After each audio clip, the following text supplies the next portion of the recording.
겸손은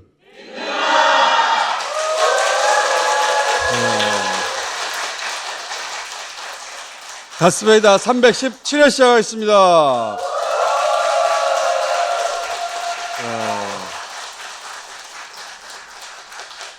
아니 밖에 이렇게 폭우가 쏟아지는데 이렇게 많은 분들이 와가지고 국정원에서 왔어? 자, 첫 번째 박시영 대표.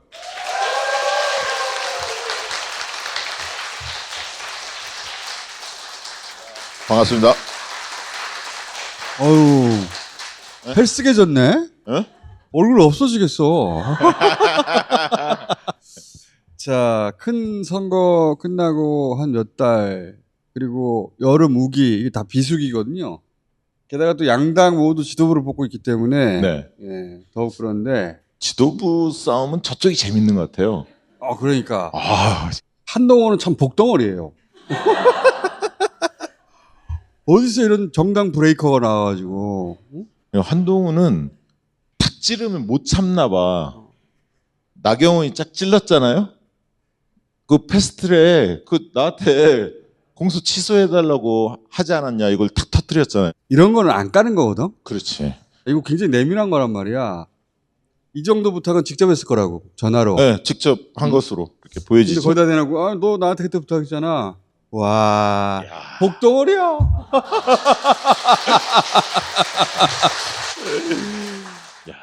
다시는 안 볼 사람들끼리 싸우더라고요. 그러니까 네. 이거 끝나고 나서 한 집안으로 기능을 하겠나 제대로. 그러니까요. 예. 유력한 정치인들이란 말이야, 상대 후보들이. 그 사람들을 다 이런 식으로 지금 집 밟고 있잖아. 지지율 좀 나온다고. 와, 잘한다. 처질관. 예. 자, 개요는 이러합니다. 그리고 정당은 전화면접은 민주가 살짝 상승하고 ARS에서 국힘이 4.3% 상승했거든요. 네, 상승했습니다. 그러니까 전당대회로 정치 고관여층 응답률이 올라갔다 이렇게 봐야 그렇죠. 되겠죠. 여론조사에 대해서 적극 응대하는 그런 상황이죠. 그래서 ARS 쪽에서 보수가 결집한 게 잡힙니다. 네, 네. 전화면접은 뭐 거의 그대로예요. 대통령도 마찬가지예요. 전화면접에서는 오히려 살짝 0. 몇 % 떨어졌는데 네. ARS에서 3% 올라갔어요. 그러니까 뉴스가 쏟아지니까 전당대회 네. 눈길이 가지 않을 수 없는 제목들이잖아. 네. 그러다 보니까 응답률이 좀 높아졌어요. 하지만 중간층까지 답하는 전화면접을 보면 좋아진 건 하나도 없어요. 특히 이 잘못하고 있다 72.2 이거는 거의 심리적 탄핵 수준이거든요. 네. 그렇죠. 이제 앞으로 그 이종호 삼부토건 이런 문제가 어디까지 이제 밝혀질지는 모르겠으나 저거는 진짜 75 이상 넘어갈 가능성이 있죠. 80%까지. 이거는 뭐 한방 한 방이 트리거 하나만 딱 나오면 넘어간다는 얘기인데 네. 간당간당한 거예요, 그냥. 최근에 이제 ARS 수치에서 국민의힘이 조금 오른다든가 이런 건 중요하지 않아요. 우리 전화면접은 인터넷과 헤어진 전화면접이란 말이에요. 보안이 철저합니다. 외부에서 이렇게 침투할 수 없는 환경을 만들어놨기 때문에. 일부러 이렇게 만들었잖아. 그러니까 한동훈을 지지하는 국민의힘 지지층의 심리는 그런 것 같아요. 이번 정권은 망했다. 윤석열은 끝났다예요. 네, 빨리 갈아타자. 한동훈이라도 그래도 살려놔야 한다. 그 한동훈이 너무 좋다 하고는 다른 거예요, 지금. 한동훈이 너무 좋아. 직전 총선은 폭망했지만 이제 180도 변했을 거야. 그런 기대가 있는 게 아니에요. 윤석열 정권이 끝났다고 보는 겁니다, 보수에서도. 네. 이대로 가면 이거는 대선 필패인데 이렇게 생각하는 거죠. 그렇죠. 예. 자, 그리고 대통령 부인 관련해서 뭘 물어도 이 정도 나오는데 이번 조사는 전화면접 중심으로 봐야 돼요. 예. 원래 이런 경우는 ARS가 더 많이 나오는데 이게 65 나오면 여긴 68, 70이 나오거든요, 보통은. 네. 근데 이제 보수 쪽이 응답을 많이 했기 때문에. 그래서 네. 탄핵 청문회 개최하면 여기 나와야 되느냐? 나와야 된다는 거예요. 65%가. 근데 진짜 대통령실 해명이 너무 웃기지 않습니까? 뭐 행정관이 영부인이 반납하라고 깜빡했다는 거 아니야. 네, 진술을 했다고 하는데. 깜빡. 근데 이제 그 전에 디올백이 국가기록물이라고 이야기하지 그렇지. 않았습니까? 국가기록물을 함부로 돌려주면 횡령이라고 그랬어, 횡령. 누구 말이 맞는 거예요, 그러면? 참. 네. 말도 안 되는 소리인데, 근데 말이 되는 게 중요합니까? 어차피 검찰이 털어줄 거고 그리고 다 끝났다고 선언하겠죠. 곧. 자, 최근에 계속 등장한 VIP. 그 VIP가 누구겠어? 물어봤어요. 전화 면접에서도 팽팽하잖아요. 네. ARS가 더 솔직하거든. ARS에서는 김건희가 더 높아. VIP를 대통령이 아니라 대통령 부인이라고 생각한다. 이 인식 자체가 이미 뉴스거리예요. 정치 고관여층은 이종호라는 사람이 도이치모터스 주가 조작의 공범이었다. 이걸 알고 있잖아요. 어떤 사안이든 이거 대통령이 했겠어요? 부인이 했겠어요? 물어보면 나 이렇게 나온다고 봐. 이제. 전화면접 조사는 사실 정치에 관심 없는 분들도 폭넓게 응답을 하시거든요. 근데 비슷비슷하잖아 지금. 그렇죠. 저 정도면 뭐 대단한 거죠 사실. VIP는 대통령 부인이지. 이거 자체가 뉴스예요. 근데 이게 뉴스가 안 되잖아. 왜냐하면 우리 모두 속으로는 대통령이 아니라 부인이 나라를 움직이고 있다. 이렇게 생각하고 있거든 이미. 김건희 정권 이런 말도 회자되고 있잖아요. V1, V2 이 얘기를 많이 했잖아요. 이번에 다 확인됐지 않습니까? 나는 초기에는 공동정권이라고 표현했었어요. 그런 공동정권 이런 말은 김건희 여사에 대한 모독입니다. 엄연히 서열이 있습니다. 그래서 저 정정합니다. 김건희 정권으로 정정합니다. MB 때는 만사 형통이라고 그랬잖아요. 지금 만사 영통이라는 말이 떠돈다. 대통령이 엄연히 있는데 그 대통령 부인일 거야. 이렇게 생각하는 사람이 이렇게 많아요. 자, 그리고 이거는 뭐냐면 임성근 무혐의 어떻게 생각하느냐. 61.6%가 동의하지 않는다. 자, 요거는 탄핵. 전화면접은 횡보인데 ARS는 오히려 떨어졌어요. 지난주에는 ARS가 이게 60% 넘어왔거든요. 이번 주 ARS 조사의 특징이에요. 전반적으로. 모든 지표가 보수 집결이 있다. 예, 네, 그렇게 이해하시면 되고. 그리고 댓글팀이 있냐 없냐. 보통 이런 거는 ARS가 더 부정이 높거든요. 역시 여기도 전화면접보다 부정이 더 낮아요. 한동훈 댓글팀이 있을 것이다 56, 없을 것이다 26. 국민의힘 지지층 보면 한 4분의 1 정도가 댓글팀이 있을 것이다. 이렇게 응답을 하고 있죠. 본인은 어떻게 생각해요? 저요? 네. 있었을 것으로 보여집니다. 장해찬의 주장에 대해서 수긍이 많이 갑니다. 개인적으로는. 이 정도 사안이면 한동훈이 굉장히 세게 반박을 했을 것 같은데. 아니 부인은 하고 있죠. 부인을 하는데 그 강도가 그렇게 세진 않아요. 그리고 특히 이렇게 이 민감한 시기에 저런 얘기를 했다면 장해찬 전 최고를 고소해야지. 나경원처럼 네. 직격을 해야 하거든. 그리고 장해찬 전 최고는 나를 고소하라고 계속 하고 있잖아. 그렇죠. 한번 붙자 이러죠. 애들로 가지 말고 나를 고소하라고 안 하잖아. 장해찬이 뭔가 들고 있는 게 있는 거 아닙니까? 그렇게 보여요. 보인다고요. 네. 이게 지금 홍준표, 원희룡 뭐 이런 분들이 이 사안에 대해서 뱉어놓는 말의 수위가 너무 세요. 엄청 세지. 뭐 징역 보내야 한다, 뭐 특검해야 된다. 특검해야 한다, 네. 뭐 이 정도면 이제 용화대에서 대통령실이 딱 포착을 했을 거 아닙니까? 아니 장해찬 전 최고가 왜 저렇게 세게 나오겠어? 다 의논하고 한 게 아닐까라고 혼자 생각하고 있지. 네. 난 동의하지 않아. 네. 그래서 한동훈 당대표 된 이후에 과연 용산과 각을 세울 수 있을까? 이런 게 이제 잡혔는데. 그래서 3일 천하가 될 것이라는 얘기도 있긴 있어요. 찌라시로. 김옥균처럼 3일 천하가 끝날 것이다. 빨라지겠죠. 지금 고관여층이 ARS를 통해서 오랜만에 다소 결집했단 말이에요. 네. 우리 조사에도 보면. 오랜만이에요. 근데 이 고관여층을 한동훈이 끌고 갈 수 있을까? 저는 이 수치를 보면서 그 생각을 했는데 지난 총선 때 우리가 확인했듯이 똥폼은 잘 잡는데 네, 지금도 잡고 있죠. 정치적 성숙도나 뭐 정무적 판단은 너무 유치해서 너무 고마운 존재였잖아. 그러니까 정치적인 훈련도 덜 돼 있지만 인간적인 성숙도 안 돼 있잖아요. 이렇게 발끈하는 걸 보면 사람이 네. 너무 좁고 작고 얇고 아니 한동훈 지지자이기 때문에 김어준이 저를 지지한다고? 지지자로서 본인이 좀 충고 좀 말하잖아. 조언 좀 해주세요. 좁고 네. 얇고 네. 작고 짧고 이분이 그래가지고 내 지지가 필요해. 아니, 두 분이 좀 친하게 지내세요. 네. 정치는 예전부터 제가 하는 얘기지만 신동이 없어요. 대변인데 갑자기 정치를 잘하고 그런 건 없습니다. 인류 역사에 없어요. 한동훈이 뭐라고 갑자기 정치를 하자마자 여당의 대표가 되고 선거를 이끌고 그럴 수 없어요. 안철수도 우리가 한번 지켜봤고 한동훈도 지켜보고 뭐 이런 사람도 쭉 지켜보면서 역시 정치적 근육이라는 게 하루아침에 형성되는 게 아니구나. 차기에 있어서도 역시 정치적 리더십이 충분히 검증된 사람한테 국민들이 지지를 하지 않을까 그런 생각이 듭니다. 그래. 자, 완성도 있는 코멘트였고요. 자, 퇴장해 주세요. 고맙습니다.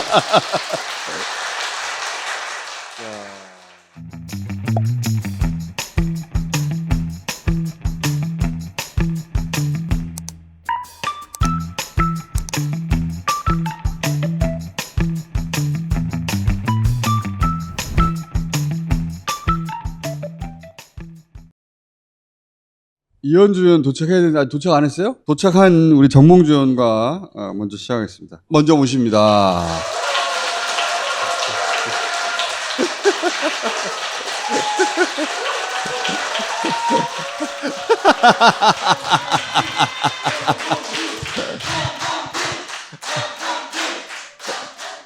다시 한번 해주시기 바랍니다.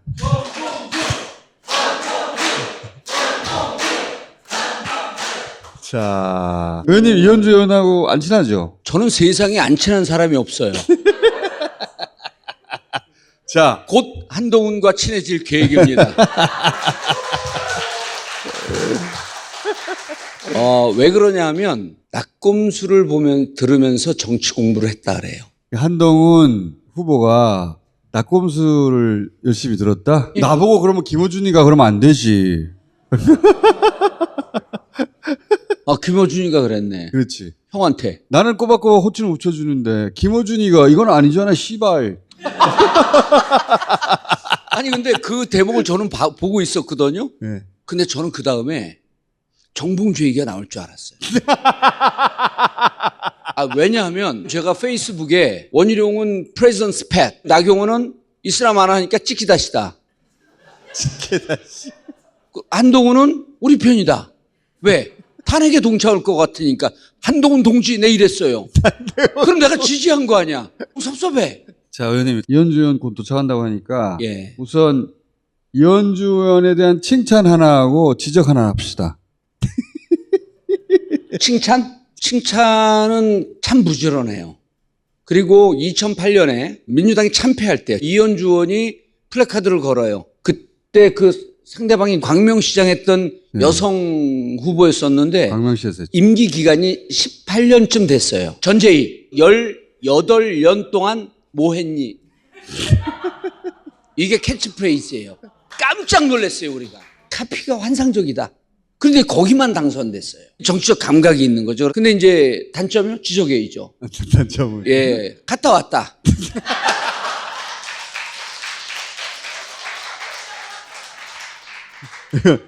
다녀왔다. 갔다 온 얘기를 하면서 적의 심장부를 경험한 저만이 저들을 물리칠 수 있습니다. 그럼 나도 갔다 와야 되나?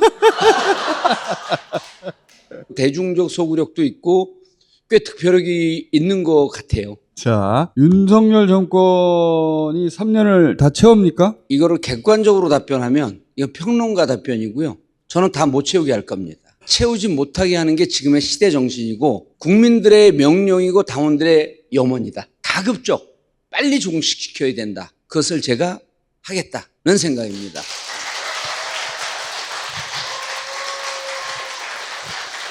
이명박과 싸울 때 여러분들이 박수가 없었으면 전 감옥 갈 때 슬펐을 거예요. 기억나시잖아요. 검찰청 앞에서 빨간 마우라를 하고 감옥 가는 것도 두렵지 않았어요. 그러니까 지금은 싸워야 될 때입니다. 싸우지 않으면 그냥 세비 반납하고 집에 가면 됩니다. 의원님은 세비를 안 받잖아요, 근데 지금. 바로 이제 이 질문을 유도하기 위해서 세비가 없는 대신에 후원금 부탁합니다.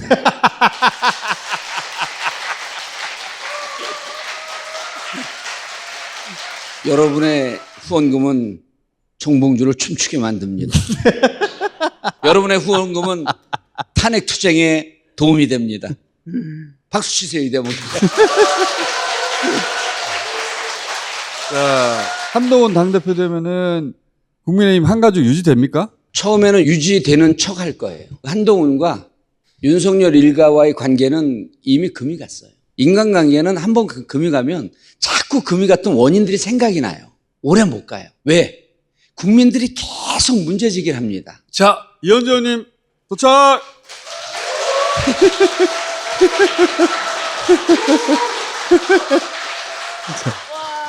이현주 의원은 방금 제주에서 도착했습니다.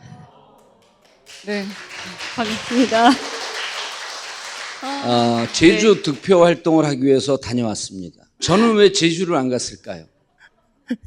그것이 알고 싶으면 저에게 한 표 부탁합니다. 제가 제주 갔다가 지금 이제 김포공항에서 막 지금 달려오는 길입니다. 이현주 의원님 안 계시는 동안 상대방에 대한 칭찬 하나, 칭찬 많이 하셨어요? 그리고 지적 하나. 네. 칭찬은 뭐 센스가 있다. 엄청 열심히 한다. 네. 지적은 갔다 왔다. 아니 근데 갔다 왔다도 칭찬도 될 수 있는데. 그렇죠. 그 얘기도 했어요. 네. 적의 심장부를 내가 다녀와서 알고 있다고. 그 뻔뻔하면 내 박수를 보냈다. 자, 정봉주 칭찬 하나.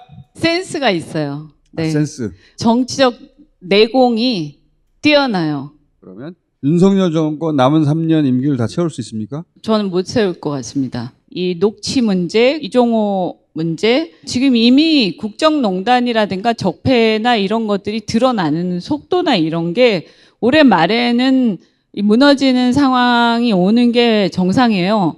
근데 여기서 문제가 두 가지가 있어요. 하나는 박근혜 탄핵 이후에 그들 내부에서 겪었던 이런 경험 때문인데 그것이 이제 어떻게 진행이 될 거냐 하는 게 하나가 있고요. 또 하나는 이제 언론의 문제죠. 지난 박근혜 탄핵 때는 조선일보도 그렇죠. 탄핵의 편에 썼단 말이죠. 근데 이번에는 그때보다 더 심한 일이 벌어져도 보수 내부도 지난 박근혜 때처럼 되진 않을 것 같다. 자기들 내부에서 그 부분이 정리가 지금 안 돼 안 있는 되고 거예요. 있다. 그렇다고 해서 그러면 이게 3년간 그냥 계속 가냐. 그렇게 하기에는 좀 무리거든요. 저는 저쪽의 미래가 다 보여요. 저쪽의 미래가. 이종호라는 사람을 파고 들어가 보니까 삼부토건이 나와요. 거기에는 무언가 나오지 않은 더 많은 아름다운 스토리들이 기다리고 있는 것 같아요. 그런데 한동훈이 내 편인지 적의 편인지 모르는 혼돈스러운 상황이 오고 있는 거예요. 케이아스. 혼돈의 상황. 이들이 무너지게끔 만드는데 전투력 있는 전사가 필요하다. 그래서 누군가 했더니 정봉주였다. 아니, 근데 박근혜 대통령 탄핵 때 국정농단의 버금가는 그런 연결고리들은 이미 충분히 나와 있어요. 탄핵으로 가기에는 충분한 것이 있다라고 봅니다. 그런데 문제는 뭐냐 하면 이게 분위기가 확 넘어가야 되잖아요. 그 분위기를 타다 보면 중도 보수층이 같이 휩쓸리면서 국민의힘 의원들이 동요를 하면서 탄핵에 이제 동조하는 세력들이 본격적으로 나타나는 거죠. 그게 되려면 그 내부에서 어떤 상황이 하나 더 있어야 된다고 봅니다. 윤석열과 한동훈이 둘이서 지금 갈등이 있는데 이 둘의 관계가 서로 되게 싫어하면서도 사실은 이해관계가 같단 말이에요. 얘가 무너지면 나도 같이 무너지는 이상한 관계에 있는 거죠. 어쩌면 노태우 시나리오가 있을 수도 있다라는 생각을 하는 거죠. 그래서 전두환이 노태우를 후계자로 삼은 것처럼. 네, 그래서 우리가 이제 경계해야 하는 시나리오 중에 하나가 뭐냐 하면 윤석열이 완전히 무너지면서 이것이 민주당으로 이렇게 와야 되는데 이 자리를 갖다가 조중동이나 보수 언론들이 한동훈을 부각을 시키면서 마치 노태우라는 그 사람을 만들어내는 그런 상황을 만들어 갈 수가 있어요. 그 부분을 되게 경계를 해야 된다라고 저는 생각을 하거든요.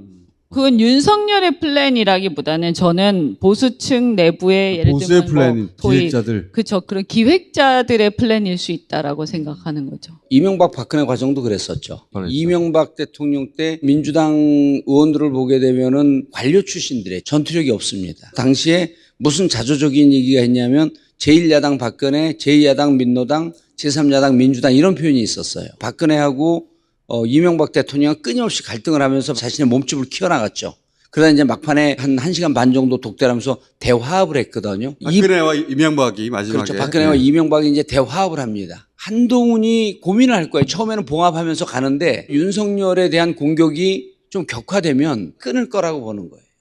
이현주 의원 논리는 보수가 어느 정도 봉합이 되고 대동단결하면서 살아날 수 있는 길을 모색을 할 거라고 보는데 그렇게 되기에는 문제가 너무 커져 있어요. 아니 대동단결한다는 게 아니라 한동훈하고 윤석열은 보수의 뿌리가 없어요. 윤석열이 뭐 무슨 힘이 있어갖고 대통령이 됐겠어요. 그냥 만들어진 사람이거든요. 저는 그걸 봤잖아요. 그걸 만든 당사자들은 사실 겉으로 볼 땐 윤핵관이지만 보수의 주류 세력이다. 그러니까 조선을 비롯한 보수에서는 그 세력이 있어요. 그런 걸 예컨대 느끼세요? 네, 거기 있을 때 네. 느꼈어. 그 사람들이 누군지 모르겠는데 있어. 그 사람들이 그룹이. 모든 걸 다 만들어 보수에는 우리 눈에 보이지 않는 기획자들 그룹이 있다. 그런 흐름을 만들어내는 세력들이 있더라고요. 보수의 주류 세력이라고 해야 되나요? 한동훈이 왜 자꾸 나오냐라고 했을 때 주류의 사회에서는 한동훈을 훨씬 더 윤석열보다 선호를 하고 있거든요. 한동훈이 만약에 실패할 경우를 대비해서 세컨 카드로 오세훈 같은 사람을 준비를 하고 있고 뭐 그런 거 아닌가 하는 생각을 이제 해보죠. 설득력 없는 얘기는 아닌데 한동훈과 윤석열을 계속 손잡고 갔을 때 집권의 가능성이 있을 것인가 아니면 윤석열을 일정 정도 시점에서 버릴 것인가. 저는 일정 정도 시점에서 윤석열을 버릴 수밖에 없다고 봅니다. 같이 간다는 게 아니라요. 버리는 거죠, 윤석열을. 그런데 윤석열을 완전히 버리게 되면 한동훈이 잡을 수 없다고 생각하는 거예요. 그러니까 저는 뭐 둘이 같이 갈 가능성은 없다고 보는데 두 가지 길이 있습니다. 첫 번째, 노무현 대통령 지지율 빠질 때 2007년도에 이른바 중도 보수 성향의 의원들이 뭐라냐면 노무현 대통령에게 탈당을 요구했어요. 대선 앞두고. 기회주의 집단이거든요. 국힘 내부에서도 윤석열 탈당하라는 요구가 있을 거예요. 항상 패턴은 반복이 됩니다. 그런 소극적인 방법으로 윤석열 탈당을 요구하는 방법이 있을 거고 국민적 열기가 너무 높아지게 되면 우리의 합리적이고 건전한 보수는 윤석열을 쳐내고 윤석열을 징계하는 쪽으로 갈 수밖에 없다라고 하는 쪽에 여론은 갈 수밖에 없다는 거예요. 그러니까 제일 큰 변수는 둘의 역학관계가 아니라 국민적 열망이라고 하는 역학관계가 더 크다는 거예요. 한 저는 시간이 됐어요 벌써. 뒤에 있는 후보들 아무 의미 없어요. 우리 계속해요. 근데 이 말씀은 꼭 드리고 싶어요. 한동훈은 윤석열보다 더 악질적인 부류라고 저는 봐요. 보수에서는 어떻게 보냐면 한동훈을 윤석열 더하기 유승민, 그러니까 우리는 유승민을 나쁘게 안 보지만 보수 내부에서는 배신자. 그렇죠. 그러니까 어떤 의리조차도 없는 그런 배신자의 기질까지 갖고 있는 사람이다. 이렇게 보는 거거든요. 그러면 이 사람이 윤석열하고 분리될 수 있느냐라고 했을 때 분리될 수 없어요. 자기가 아무리 윤석열을 내치고 자기가 홀로 서기를 하고 싶어도 자기도 나중에 몰락하고 파멸로 갈 수밖에 없는 뿌리가 그렇게 돼 있다라고 저는 봅니다. 자, 50분 했단 말이죠. 나중에 보시면 15분으로 줄어있을 거예요. 그렇긴 한데 5주 동안 계속 이어집니다. 그래서 오늘 첫 주인데 나는 8명 중에 몇 위로 끝날 것인가. 현역 의원 먼저 하세요. 그래서 1인 2표 아니에요. 그래서 한 표는 원내 의원을 주시고 한 표는 원외를 주시면 되겠다.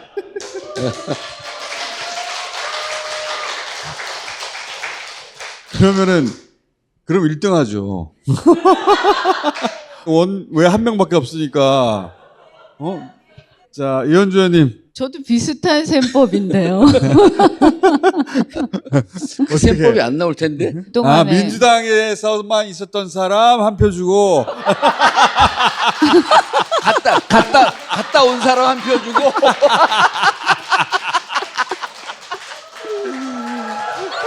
최고예요. 바깥을 경험한 사람 하나 주고. 아니 이렇게 적의 좀 심장부를 경험한 사람 한 표 달라고 그래. 좀 이렇게 평탄하게 평탄하게. 물론 하신 분들 이렇게 한 표씩 주시고 산전수전 다 겪고 산전수전하면 네. 나야. 그러다 표가 나한테 와.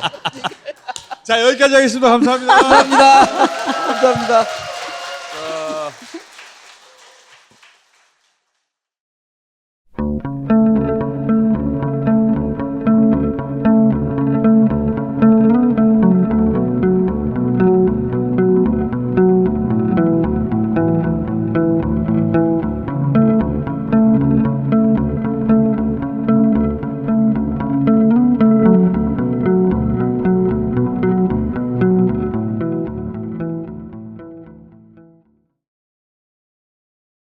자, 이번엔 박주민 의원 모시겠습니다.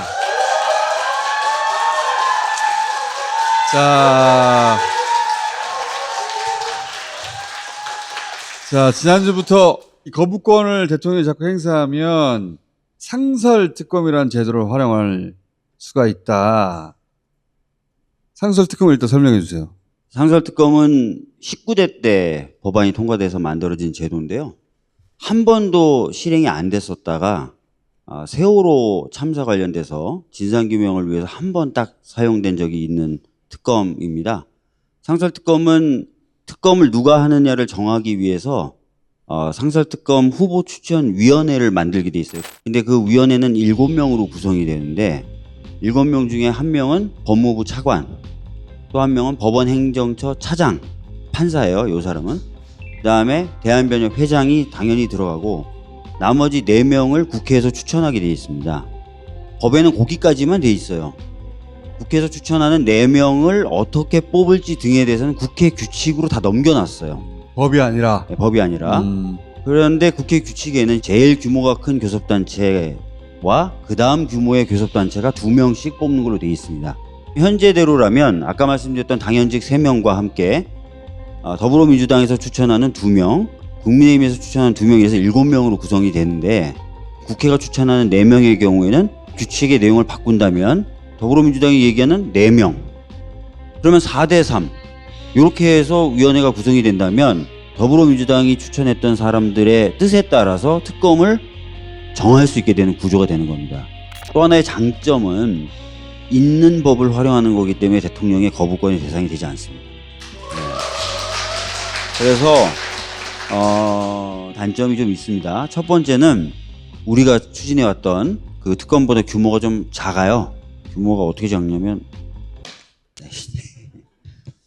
요런 거는 막아뜨는 건 다 편집해 주시는 거죠? 기존 특검법은 파견검사 20명을 받을 수 있는데 상설특검법은 파견검사를 5명 받을 수 있어요. 특별검사보를 기존 특검법은 3명을 둘 수 있는데 상설특검법은 2명을 둘 수 있습니다. 그리고 수사관은 40명, 30명 이렇게 돼 있고요. 수사기간은 우리가 통과시키려고 했던 특검법에 비해서 10일 짧아요. 근데 아까 말씀드렸던 대로 수사 인력이 적다 보니까 10일도 사실 작은 차이다라고 얘기하기 어렵겠죠. 거부권 대상이 안 되는 장점이 있지만 단점으로 보면 수사 인력과 기간에서 좀 아쉬운 점이 있다라는 말씀을 드리겠습니다. 추천위원회 7명이잖아요. 근데 그 중에 4명을 민주당으로 바꿔버리면 4대3이 돼서 지금 추진하고 있는 특검처럼 야당이 추천하는 사람을 특검으로 추천할 수가 있어요. 그러면 대통령은 임명하여야 한다고 돼 있거든요. 지금 국민의힘에서 뭐라고 그러냐면 헌법재판소를 끌고 가자 이거를. 권한쟁의 심판해가지고 그 핑계로 지금 헌법재판소 가 있으니까 임명을 안 한다. 지난번에 방통위 상임위원 민주당 몫을 대통령이 임명을 안 해버렸거든요. 임명 안 해도 된다는 조항이 없어요. 조항이 없는데 법제처의 유권 해석을 기다린다. 그러니까 법제처의 유권 해석을 기다린다는 건 거짓말이고 실제로는 법제처한테 유권 해석하지 마 해놓고 그 기간을 계속 늘리는 거예요. 그래서 최민희 의원을 7개월 동안 임명 안 해서 결국은 접어버렸죠. 이쪽에서. 어차피 안 할 거니까. 마찬가지로 헌법재판소에 가면 임명 안 해도 된다는 조항은 없는데 그 핑계를 안 해버리는 거지. 그러면 그 자체로 법률 위반이에요. 맞습니다. 이 법에는 후보 추천위원회에서 후보를 추천하면 3일 이내에 대통령은 임명할 수 있다가 아니라 임명하여야 한다로 돼 있어요. 그러니까 법적 의무를 대통령에게 부과합니다.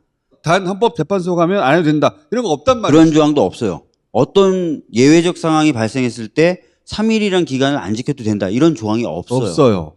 그렇기 때문에 헌법재판소에 뭐 권한쟁의 심판을 하든 헌법소원을 하든 그것을 이유로 법에서 규정한 임명 의무를 피할 수 없습니다. 법률 위반이 되는 건 맞아요.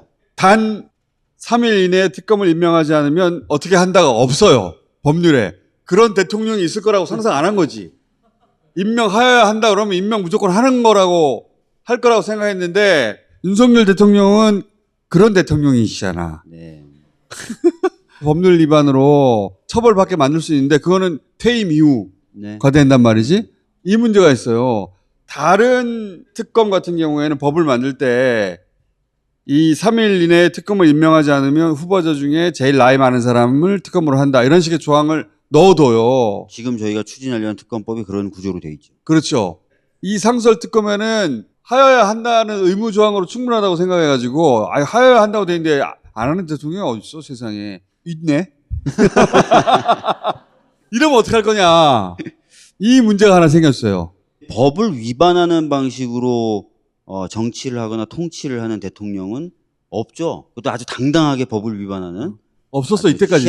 희한한 대통령이 생긴 건데 말씀하신 대로 그럴 때를 대비한 어떤 조항을 갖고 있지 못한 건 사실입니다. 그거를 어떻게 보완할 것이냐. 계속 저한테 이제 그거 연구하라고 지금 그러니까 계속 박주민 의원을 제가 모시는 이유가 뭐냐면 법을 개정하려고 그러면 거부권으로 막아버릴 테니까 국회 규칙 가지고 이게 되나?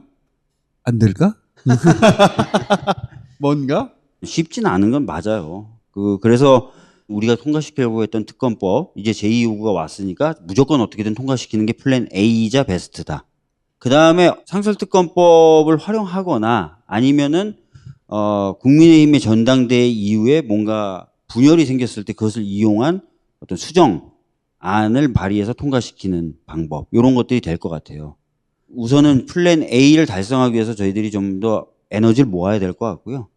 그 다음에 이제 플랜 B나 플랜 C라고 할 수 있는 상설특검법들이 가동될 수 있는 조건들을 또 만들어 나가야 되겠죠.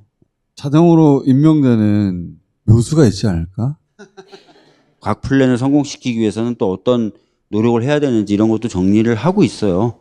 정리되면 곧 원내대표 차원에서 뭔가 좀 발표가 있을 것 같습니다. 예. 지금 윤석열 대통령은 다 거부권 행사할 거거든요. 무조건. 국민의힘 의원 연찬에 가서 여야 합의 없이 통과되는 건 다 거부권을 행사할 수 있는 것처럼 거부권을 광범위하게 행사할 수 있는 것처럼 그거 자체가 저는 되게 위헌적인 발언인데 지속적으로 행사하겠죠. 예.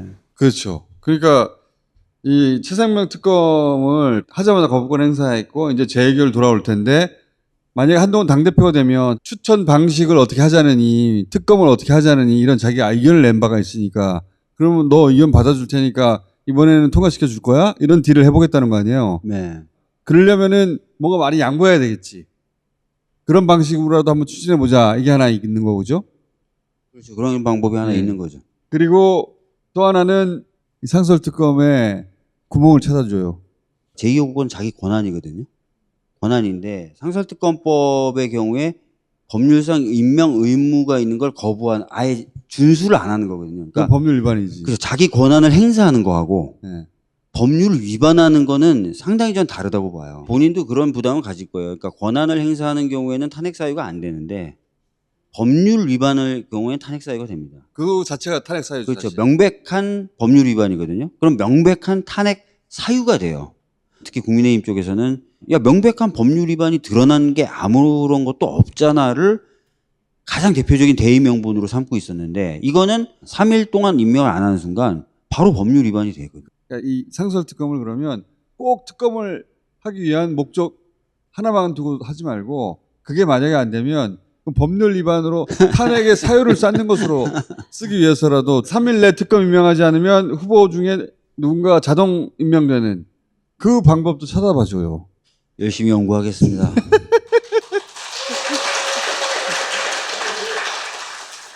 뭔가 방법이 있을 수도 있어. 뭔가 예, 열심히. 격주에 한 번씩 내가 찾았냐고 막 괴롭힐 거야. 자, 오늘 여기까지 하겠습니다. 알겠습니다. 감사합니다.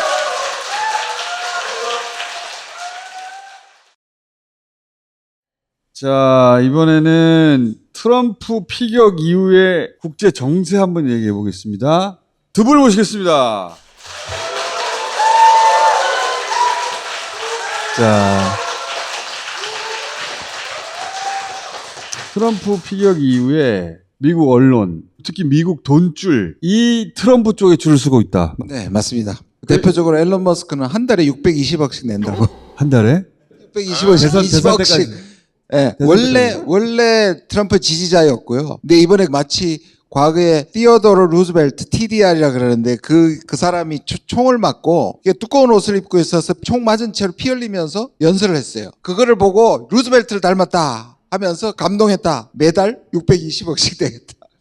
야, 대세 형성이 돼버렸어요. 그 직전까지만 하더라도 끝까지 가봐야 된다 이런 게 있었거든요. 지지율상으로 비슷하니까 지금 확 넘어가 버린 것 같아요, 분위기가. 그래서 제가 오늘 아침 뉴공에서도 딱 한마디 평이, 한자평이 뭐냐, 총탄은 트럼프가 맞았는데 치명상은 바이든이 입었다. 지금 감탄사 누가 한 거야? 이건 살려주십시오. 아니 갑자기 왜 김준영 너무 잘생겼다가 나와? 심지어는 NBC인가 어디서 바이든이 인터뷰를 하다가 불사이라는 표현을 썼어요. 관역이 있잖아요. 그러니까 10점 안에 더 빨간 거 있잖아요. 그 빨간 것을 이제 불사이라고 황소의 눈처럼 됐다 해서 불사이라 그럽니다. 그 표현을 썼어요. 트럼프를 딱 관역 중간에 놓고 우리가 싸워야 된다 이런 표현을 썼는데 근데 총을 맞았잖아. 평상시에 얼마든지 쓸 수 있는 표현인데 이 말을 하고 나서 사과를 했어요. 트럼프가 총 맞았는데 관역이란 말을 하면 어떡해. 그만큼 넘어갔어요 분위기가 지금. 중국 같은 경우에는 남의 나라 정치에 간섭 안 한다가 중국 외교의 가장 큰 원칙 중에 하나거든요. 물밑 계산은 많이 하지만 바이든이 연설에서 어버버 할 때도 끝까지 가서 결과 나고 나서 우리의 입장을 정한다 이런 거였는데 바뀌었습니다. 이번 사건 나고 나서는 트럼프가 되는 것으로 기정사실화하는 언론 분위기, 저한테도 수많은 곳에서 야, 니네 트럼프가 되는데 무슨 대책으로 이야기하고 있어. 제가 오늘 상임위원회 드디어 열려서 지금 막 데뷔전을 치르고 왔거든요. 인요한 의원이 저쪽이잖아요. 갑자기 이쪽 편을 들기 시작했어요. 뭐라고? 트럼프가 얼마나 예측 불가능한 사람인데 지금 당신들 준비하고 있냐고. 걱정되는 거지 자기도. 트럼프는 우리가 겪어봤잖아. 윤석열 정부가 데뷔하고 있을까? 실력도 없는 데다가 어떻게 데뷔를 하냐고. 오늘 그 장관의 대답이 이거였어요. 어떤 가정을 두고 얘기할 수 없다. 아니 준비 안 됐다는 얘기죠. 할 말이 없다는 얘기고. 그렇다고 민주당 후보가 교체될 가능성이 있습니까? 교체설이 나왔잖아요. 다른 사람이 들어오려면 이기는 판에 들어야 되잖아요. 트럼프의 대세가 확정된 곳에 자기가 왜 들어오겠어요? 정치에서는 대선론이 한번 형성되면 꺾기가 어려운데 일단 대선론이 형성되는 것처럼 보이죠 지금. 트럼프가 그 혐오를 조장했던 가해자인데 그리고 실제로 의사당에 난입했던 걸 선동했는 사람인데 트럼프가 거기서 죽었다면 내전이 날 수도 있는 상황이었습니다. 저는 내전 났을 거라고 내전 봐요. 났을 거라고 봅니다. 예. 트럼프가 이번에 총을 맞고 나서 보여준 대체 때문에 지지율이 올라갈 거는 분명해 보이고 대통령처럼 보이잖아요. 예. 이걸로 트럼프 지지자가 새로 생기지는 않겠지만 소극적인 지지자들 투표장에 반드시 나오게 만들겠죠. 그러면 이기는 거예요. 트럼프가 된다고 치면 이제 바이든의 모든 정책을 뒤집을 거란 말이에요. 인도 태평양. 트럼프는 이런 거 관심 없어. 만약 인도 태평양 그 자체는 관심이 없는데 한국이 지금 한미일에 지금 목숨 걸고 있어? 그러면 가격파가 와 올라가겠죠. 한미일 그거 필요 없다고 캠프 데이비드 협정 무효화하겠다는 얘기도 했고 우리 지금 미국에 공장 세우고 있잖아요. 삼성하고 LG하고 다 세우고 있는데 보조금을 못 받아냈잖아요. 바이든이 다 지으면 준다 했거든요. 그런데 트럼프는 그거 안 준다 이거였어요. 인도 태평양 경제 프레임워크 이런 거. IPEF라고 인도 태평양 그래 트럼프가 제일 싫어하는 게 무역 조항입니다. 모든 무역 협정을 다 망가뜨린다 그랬어.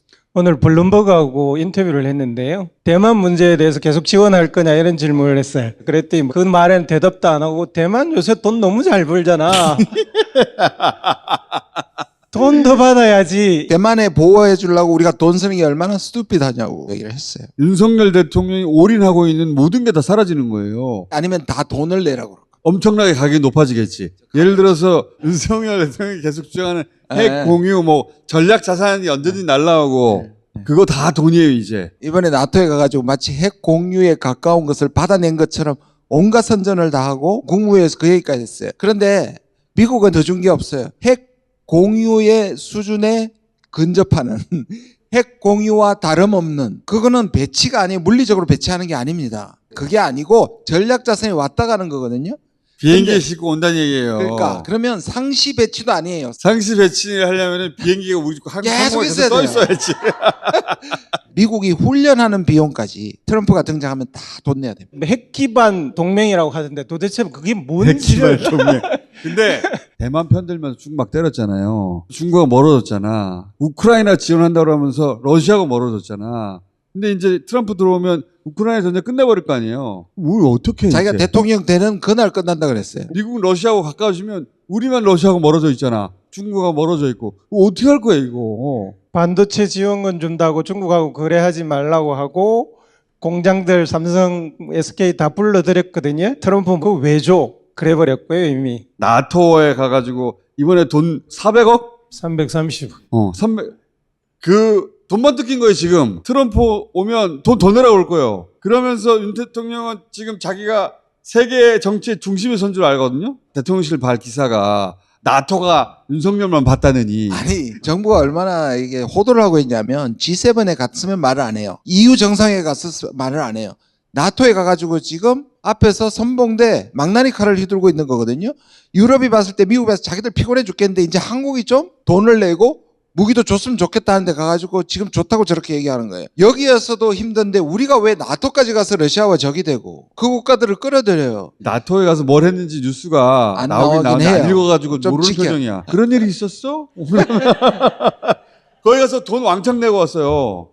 그리고 나토 지도자들이 윤석열 대통령만 바라봤다는 식으로 기사를 냈잖아. 나토가 몇천 킬로 떨어진 여기 와서 할 수 있는 게 뭐가 있습니까? 지금 러시아 하나 막기에도 힘들어갖고 경제가 엉망진창이 되어 있는데 간단해요. 돈 뜯어내고 군사비 더 올려서 자기 부담을 줄이는 것. 그걸 위해서 하는 거거든요. 한국한테 떠넘긴 거예요. 너 나토의 일원이라고 그러면서 돈 내라고 한 거야. 우리가 왜 나토의 일원이야, 씨발. 저렇게 얘기할수록 유럽하고 미국은 그래 좋아 잘한다 돈 내 이걸 거 아니에요.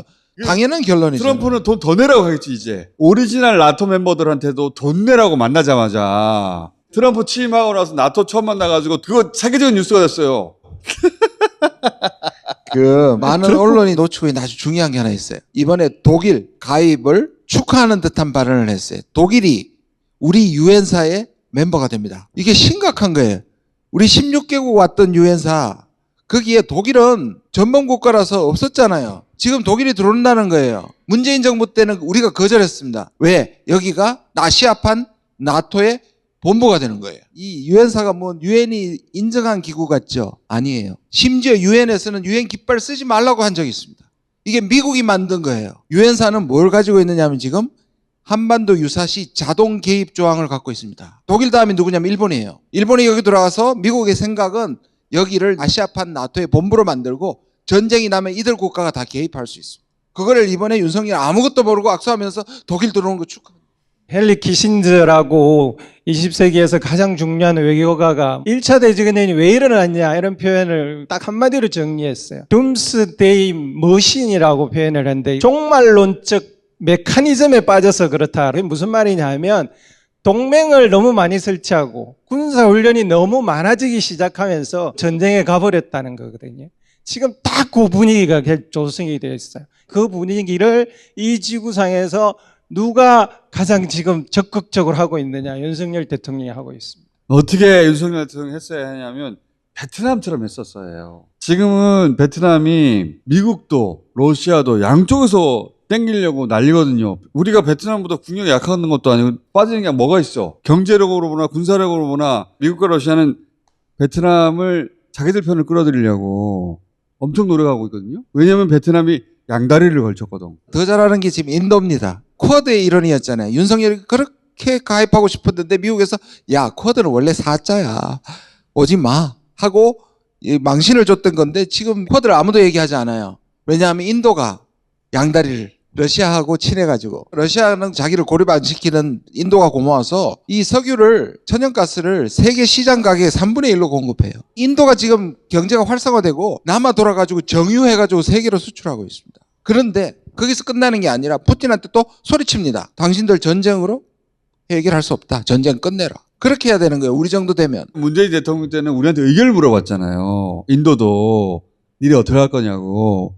지금은 아무도 안 물어봐요. 우리한테. 미국 따라 할 거 아니야. 우리 의견을 물어볼 필요가 없죠. 외교적으로 따로 존재하지 않아요. 우리는. 전수가 안 돼. 그런데 실제로는 우크라이나 전쟁 이후로 러시아하고 중국하고 인도하고 중국까지 합쳐가지고 글로벌 사우스가 만드는 또 다른 중심이 하나 생겼어요. 거기에 베트남 양다리를 걸친 거고 우리는 거기서는 아예 존재하지 않아요. 미국이 주도하는 세계만큼이나 큰데 더 크죠, 요새는. G7보다 더 커질 겁니다. 공장장이 말씀하신 대로 베트남이 얼마나 지금 플레이를 잘하고 있냐 하면 지금 중국이 사실 가장 쩔쩔매는 국가 베트남입니다.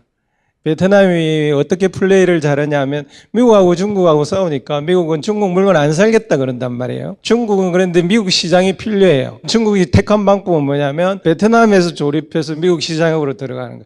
또 남중국해에서 자꾸 미국이 중국을 자극하니까 베트남은 필리핀하고 달리 굉장히 중립적인 자세를 취하고 있어요.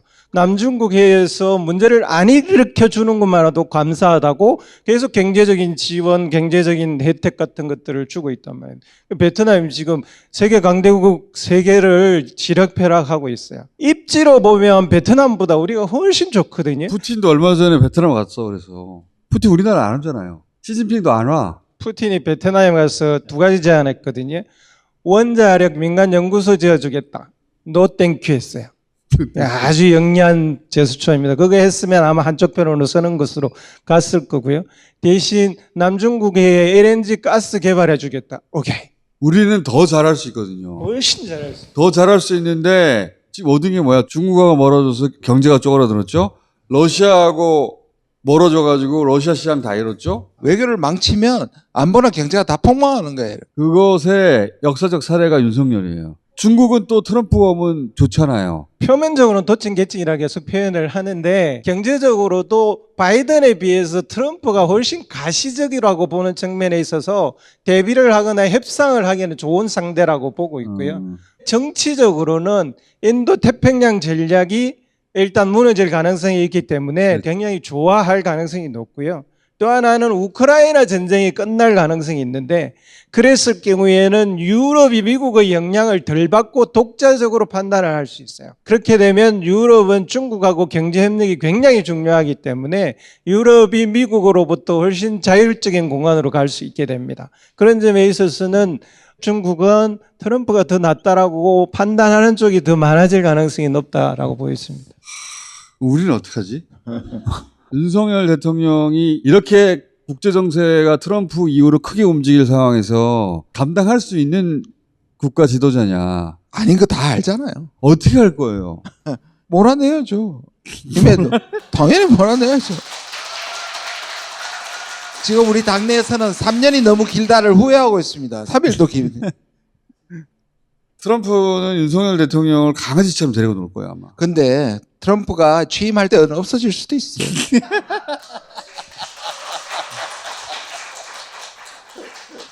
생각만 해도 끔찍해. 아베도 강아지처럼 데리고 놀았거든. 진짜로 강아지 취급했죠, 막. 윤 대통령을 그 이하로 취급할 거라고 보는데 유럽의 나토 회원국 리더들한테도 돈 안 내면 지금 안 내면 완전히 비판받죠. 오늘 속보로 나온 게 바이든은 중국에만 관세를 계속 올렸는데 트럼프는 상관없어. 우리는 모든 국가에 10% 올릴 거야. 다 올릴 거야? FTA를 트럼프 때 자기들 유리한 대로 다 바꿨잖아요. 기억하시잖아요. 윤석열 대통령이 눈에 들어오겠냐고. 트럼프가 미국 대통령으로 있는 3년을 윤석열과 보낸다면 진짜 큰일이라고 봐요, 저는. 개인적으로는 그렇게 당하는 꼴이 보기 좋은데 우리나라가 문제잖아요. 그렇지. 그게 우리가 참을 수 없는 거예요. 바보 취급할 거 아니에요. 우리 빼고 북한하고 얘기할 거고. 자, 마지막으로 여쭤보려고 하는 건 수미텔이라고 하는 분이 미 CIA 출신인데 한반도 전문가. 맞습니다. 지금 갑자기 사실상 간첩으로 지금 네, 지금 간첩 혐의라고 보시면 됩니다. 한국 정부를 위해 일한 거 아니야 너? 굉장히 특이한 사건이거든요. 이분을 너무 잘 알아요. 수십 번 만났다고 할 정도로. 근데 제가 싫어하는 사람입니다. 왜? 한미동맹주의자고 굉장히 보수적이고 때로는 극우적인 발언을 하고 문재인 정부를 계속 비판했던 사람입니다. 이 사람은 CIA 출신인데 누가 접촉했느냐 하면 대사관에 일하는 분인데 국정원 출신이에요. 그러니까 뭐냐면 한국 정부에 컨설팅 해줬다는 이유로 친미주의자인데 간첩 협의를 씌운 거예요. 그러니까 나는 이게 의도가 궁금하더라고. 우파란 말이에요. 우파예요. 왜 미국이 이러냐고.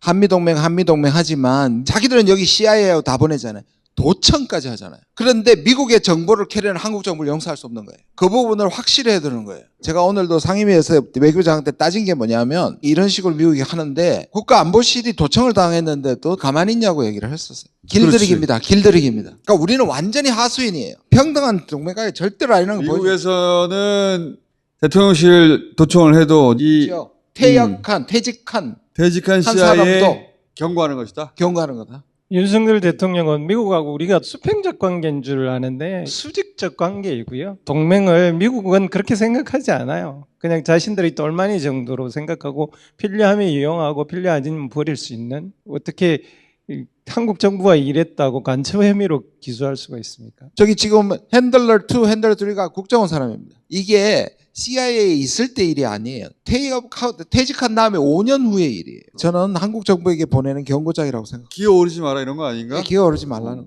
윤석열 정부가 뭐 착각하는 것 같은데 돈 좀 내고 우리 말 잘 들었다고. 접촉 자체에 문제를 삼았고요. 그 다음에 칼럼을 딱 하나 한국 정부에 동조하는 듯한 칼럼을 실은 걸 문제 삼고 있습니다. 그런데 트럼프 정부가 나오면 더 정말로 막대할 겁니다. 근데 그걸 저항해낼 수 있는 힘이 있느냐? 저항해낼 수 있는 힘이 국가적으로 있을지 몰라요. 문재인 대통령 때는 그렇게 했단 말이죠. 근데 윤석열 대통령이 그런 의식이라도 있냐 이거지. 우리 그럼 중국하고 친하게 지낸다? 러시아한테 간다? 이런 의식이 있냐고. 없잖아. 없으니까 얼마나 전문용어로는 족밥인데. 얼마나 우습게 보이겠어요. 트럼프 대통령이 취임식 하기 전에 어떻게 해줘요? 예, 그러게요. 그러게요. 화이팅! 모두가 바라는 일은 이루어질 것 같습니다. 아니 이제 국회의원이 되셨으니까 저를 자꾸 궁지로 몰아오고 있지 마시고. 예, 압수수색. 제가 해내겠습니다 이렇게 하셔야지. 제가 해내겠습니다. 자, 요거 우리가 짤로 만듭니다. 그냥 제가 해내겠는데 뭘 해내는지. 자, 여기까지 하겠습니다. 감사합니다.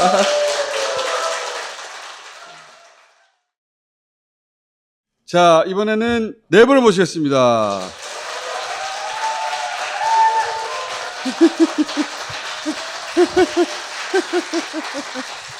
컷오프는 다 통과하셨는데 이제는 이제 5명 안에 들어가야 된단 말이에요. 5명 안에. 정봉주 의원이라고 하는 강력한 원외가 한 명 있죠. 4선 의원이 김민석 의원 한 명 있습니다. 3선 의원이 2명이 있어요. 재선 의원 자리는 하나밖에 없네? 뒤에서부터 세주시면 됩니다. 재선 쭉 가고 한 분이 재선 4명. 삼선 어느 누구도 안심할 수가 없어요. 이 넷 중에 굳이 따지자면 가장 유력한 것은 김병주 후보입니까? 재선이 4명 이렇게 쫙 들어가고 그 다음에 삼선 중에 한 분 들어오고 뭐 이런 조합이 좋겠다고 지금 저희는 그렇게 생각합니다. 그렇게 될까? 제가 지난번도 얘기했는데 가장 일을 잘하는 그룹이 재선 그룹이에요. 그 중에서 한 명만 뽑는다면? 당이 잘 되려면은 재선 그룹 4명이 그대로 들어갔으면 좋겠어요. 오늘은 총수님의 이 분열 책동이 별로 안 통할 것 같아요. 통해요. 통해요. 저희가 뭘 하려고 들어가려고 하느냐. 결국에는 대선 때문에 그런 거 아니겠습니까? 그래서 어떤 비전을 제시할 것이냐. 이런 준비 작업들이 이번 최고위에서 일어나야 되는데 그러기 위해서는 각각의 어떤 전담을 해야 될 것들이 좀 있다라고 생각을 하고 있고, 네. 언론개혁, 네. 검찰개혁, 외교안보, 민생 이렇게 딱 조합이 맞아요. 그리고 이 중간에 이재명 대표님이 앉으시면은 완벽한 조합이 안 될까? 재선 4명이고 한 사람 누구 살립니까 그럼? 재선 그룹 4명 다 됐다고 쳐. 한 사람 누굽니까? 말리면 안 돼요. 이 그룹을 잘 지휘할 누군가가 오면 좋겠는데요. 잘 지휘할 사람? 선수로 따집니까? 이렇게- 나이로 따집니까? 나이로는 정봉주, 선수로는 김민석인데. 누구 됐으면 좋겠어요? 제가 오늘 아침에 공장장님 페이스에 말려들어서 원뇌는 정봉주, 원내는 김병주 뭐 이렇게 사실 이 4명 조합은 완벽해요. 자, 그럼 안 제가 보여 김병주. 나눠서 여쭤볼게요. 예선과 본선의 전력은 다를 수 있거든요. 강선우 최고가 아니라 이름 없는 이재명의 최고위원이 되겠다. 이 전략이셨거든요. 근데 본선 전략은 다를 수 있잖아요. 제가 출마를 한 이유가 방금 말씀하셨던 그 이유여서 다르거나 그렇지는 않고요. 탄핵이 집권으로 이어져야 되지 않습니까? 탄핵을 집권으로 이어가는 지금 이 과도기에 있어서 잘 비워내시고 잘 채워넣고 그 역할을 하겠다. 어떻게? 이재명의 최고위원으로. 여전히 그러면 같은 네, 같은 생각입니다. 생각과 포지션이다. 김건희 정권을 탄핵을 하기 위해서 김건희 정권이잖아요. 개혁, 역시 팀플레이, 그리고 집권은 사실은 채워 넣는 거, 이만큼 채워놨구나를 보시고 선택을 하시는 거잖아요. 그 채우는 일 역시 팀플레이, 딱 한 명 빛날 수 있도록. 굉장히 인상적이었어요. 예비 경선 연설 때 계속 김건희 정권이라고 그래서 제가 잘 되겠다 그런 생각이 들었습니다. 잘 되겠다. 예선 통과할 줄 알았다. 강선우 의원님이 연설 딱 해서 제가 기가 죽었어요. 이대로 하면 안 되겠더라고. 현장 연설 잘했다는 얘기 되게 많이 들었어요. 그리고 본선은 현장 연설 되게 중요하거든요. 김민석 의원님이 딱 끝나고 이야 독하대. 독하네. 자, 강선우의 전략은 그대로다. 그럼 김병주 의원님. 저의 전략은 뭐 제가 질문 안 시작했거든요, 아직. 정신 나간 국민의힘 말이지. 일약 스타가 됐어요. 전당대가 5주나 된단 말이죠. 5주면 약발이 다 하지 않을까? 새로운 캐치프레이즈 같은 거 나와야 되지 않을까? 당연하죠. 저는 이재명 정부를 만들어야 되겠다. 하우투 어떻게 하느냐가 중요하잖아요. 저는 2가지를 하려고 해요. 하나는 제가 중원을 점령하겠다. 저 개인기로 3% 이상은 그 점령할 수가 있어요. 어떻게 해요? 개인기로 안보를 강점으로 바꾸면은 중도의 3%가 와요. 3%는 어디서 그리고 나온 수치입니까? 잠깐 끼어들지 마시고 또 상대를 공격을 해서 상대의 지지도를 3% 이상 낮춘다. 제가 사실 대통령실 이전 때부터 공격했잖아요. 윤석열 정부가 유일하게 못 겪어본 게 있어요. 허니문이에요.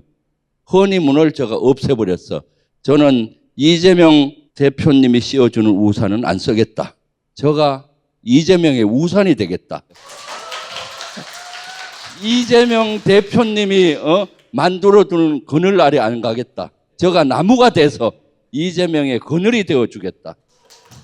박수 한번 더 쳤어요. 이재명에 비추어지는 불빛에 반사되어서 저 얼굴이 비치지 않고 제가 불빛을 비추어서 이재명을 빛나게 하겠다. 의원님, 이거 누가 써준 거예요? 제가 밤새 고민했어요.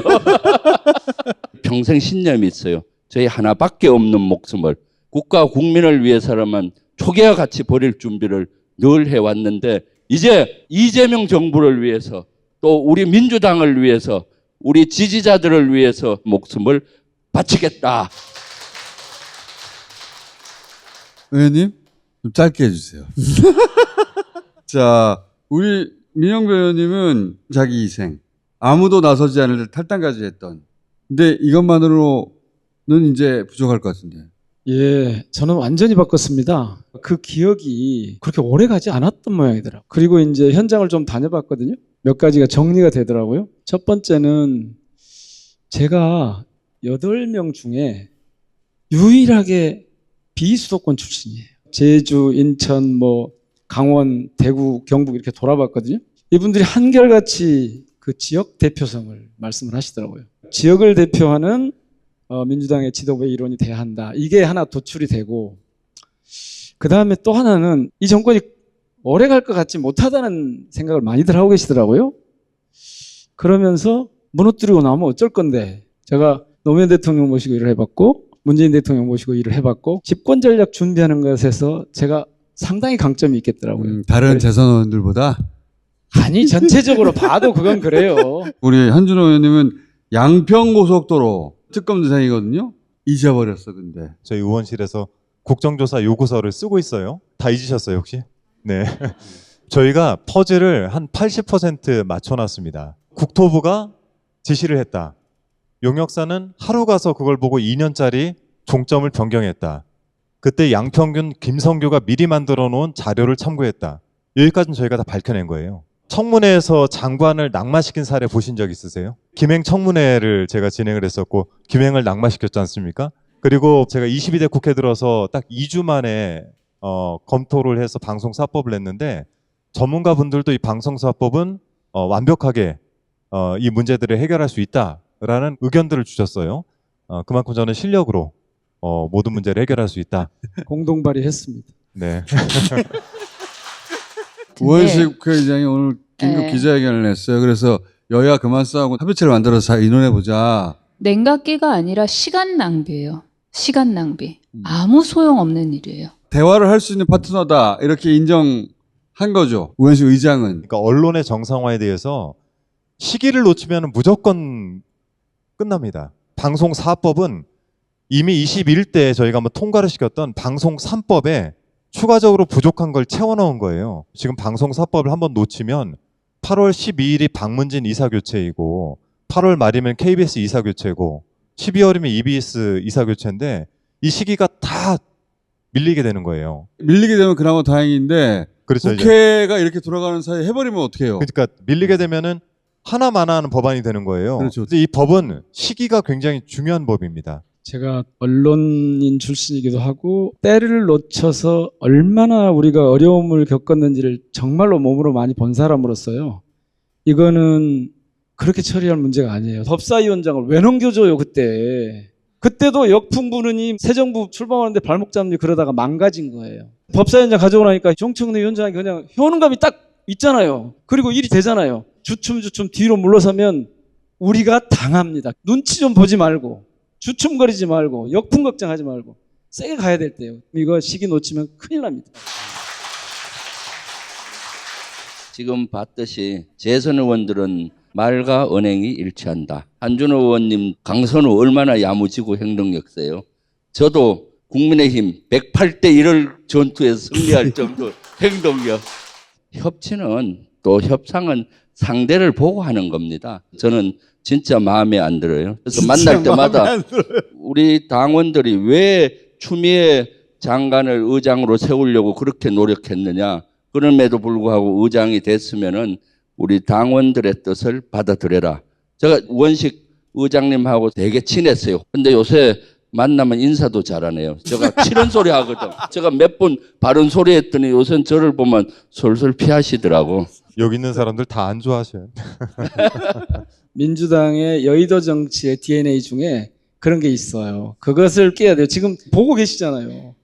법사위원장 하나 바꿔놓으니까 어때요? 제가 국회의원 4년 하면서 2년 여당하고 2년 야당했잖아요. 야당 2년 동안 제가 의총에서 가장 많이 발언한 내용이 뭔지 아세요? 야성을 찾아야 된다. 야성을 찾는데 2년이 걸렸어요. 지금 22대는 이제 좀 야성을 찾았고 특히 우리 4명은 야성의 상징이다라고 말씀드리고 싶습니다. 꼭 좀 도와주세요. 꼭 좀 도와주세요. 국회의장이 되면 일종의 메시아 컴플렉스에 걸리는. 그런 게 엘리트주의거든요. 그러니까 내가 알아. 나 해봐서 아는데 역풍 분다. 내가 알아. 새로운 변화에 대해서 왜라고 질문하지 않아요. 이 총선의 결과가 서로 뭐 반반쯤 아니지 않아요? 하고 책임져. 아닌가요? 하고 책임을 지겠다는 거잖아요. 근데 브레이크 거는 거잖아요. 그러면은 총선 민심에 반하는 거죠. 우원식 의장이? 네, 저는 그렇다고 생각합니다. 이 20대 대선에서 진 이유 중에 가장 큰 것 저는 언론이 공정하지 못했기 때문에라고 생각하는 사람이라 언론 개혁 문제는 한시라도 늦출 수가 없는 문제입니다. 의장처럼 오랫동안 이렇게 해오신 분들은 자신들이 정치의 주체이고 리더이고 그래서 끌고 갈 수 있다고 생각하는 거예요. 그걸 이제 엘리트주의라고 표현을 하셨는데 정치인이 정치를 주도하는 시대가 더 이상 아니거든요. 국회의장 책임하에 범국민협의체를 구성해가지고 밤샘 토론이라도 2달 동안 해보자 이런 거예요. 오늘 열어서 내일 끝내준다고 하면 저는 24시간 토론에 임할 생각이 있습니다. 네, 그런데 이거는 토론을 해봐야 결국엔 누구를 한 명 더 집어넣냐 싸움밖에 되진 않습니다. 그 제안 자체가 저는 합리적이지 못하다 그렇게 생각을 하고 있죠. 검찰도 기소를 할 힘보다는 기소를 안 할 힘을 갖고 있어서 더 무서운 거잖아요. 의장이나 이런 자리도 뭔가를 회의를 여는 힘보다 안 열 수 있는 힘이 훨씬 세거든요. 언제까지 선의에 기댈 수는 없는 거예요. 하지 않을 수 있는 힘을 제어할 수 있는 제도적인 장치를 만들 수밖에 없어요. 국회의장 얘기는 여기까지 하고 본인 살아남는 얘기로 돌아가요. 이번 주는 제주, 인천이죠. 요때 나오는 성적 그리고 월요일쯤에 발표되는 여론조사 이런 거 합쳐져가지고 대충 순위가 나오잖아요. 무섭. 우리 총수께서는 맨날 겁을 이렇게 미리 준다니까. 무섭. 아니 6, 7, 8은 떨어지게 돼 있어요. 아니 그때까지라도 좀 마음 편하게 있게 놔둬요.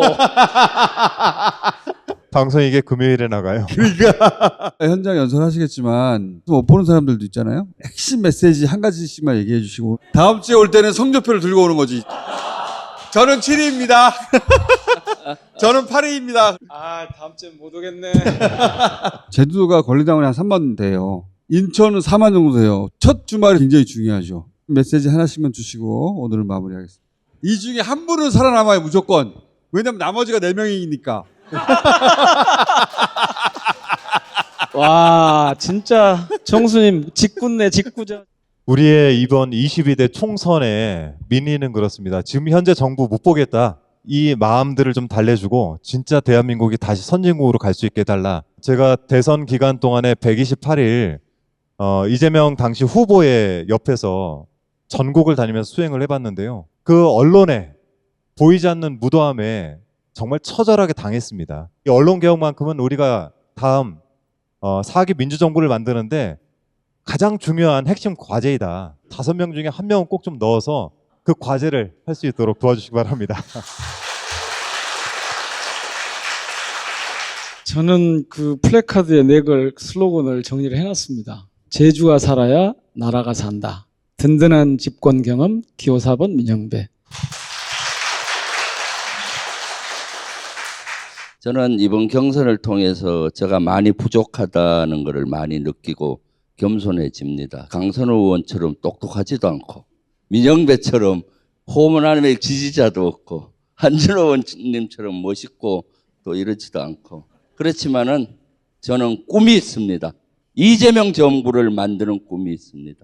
민주주의가 살아나고 민생이 살아나고 한반도로 평화를 만드는 꿈이 있습니다. 한 사람이 꿈을 꾸면은 꿈에 지나지 않지만 우리 당원 동지 여러분들이 같이 꿈을 꾸면은 꼭 이루어질 거라고 생각합니다.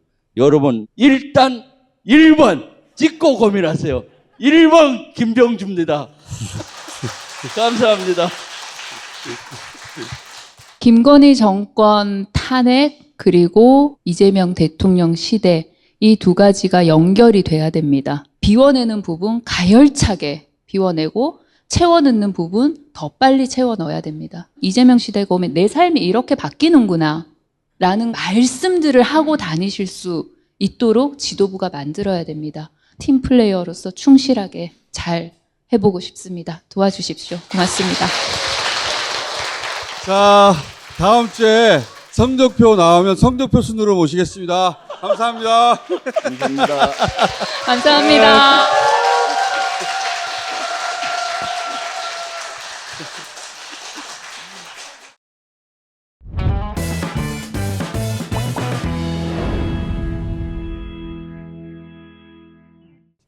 발사믹 맛있지?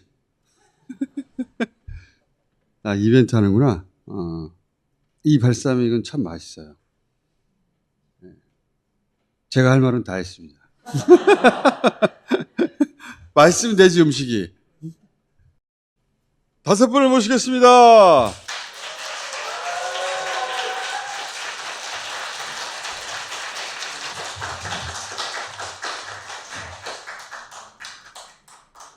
발사믹 식초 30년산, 15년산 같이 사시면은요 10% 할인하고 그리고 이거 랜덤으로 하나씩 드려요. 이거 32,000원짜리. 지금 딱 필요할 때 딱 필요할 때잖아요, 그렇죠, 여러분? 여러분 요즘에 콩국수도 많이 해 드시고 팥빙수 위에다가도 조금 이렇게 뿌려 드셔 보실 수 있고 다양한 용도로 드셔보실 수 있어요. 맛있어요? 네, 이렇게 안 네, 먹어봤는데. 맛있대요, 지금. 네. 얘는 정말 맛있네요. 콩국수는 상상은 못 해봤는데. 자꾸 먹으니까 진짜 맛있네요. 진짜 저는 이거 매일 이렇게 먹고 있기 때문에 자신 있게 권해드릴 수 있어요, 진짜. 매일? 네. 매일? 저 진짜 매일 먹어요. 혼자? 네, 혼자. 혼자. 아직도 혼자? 아직도 혼자. 이렇게 총선 승리하고 취직하기로 했는데 아직도 안 돼가지고. 이게 좀 후유증이 좀 심하네요. 진짜 맛있죠. 네, 맛있어요. 네, 네. 나 이렇게 처음 광고는 먹어봤는데. 할 수 없고 맛은 있다.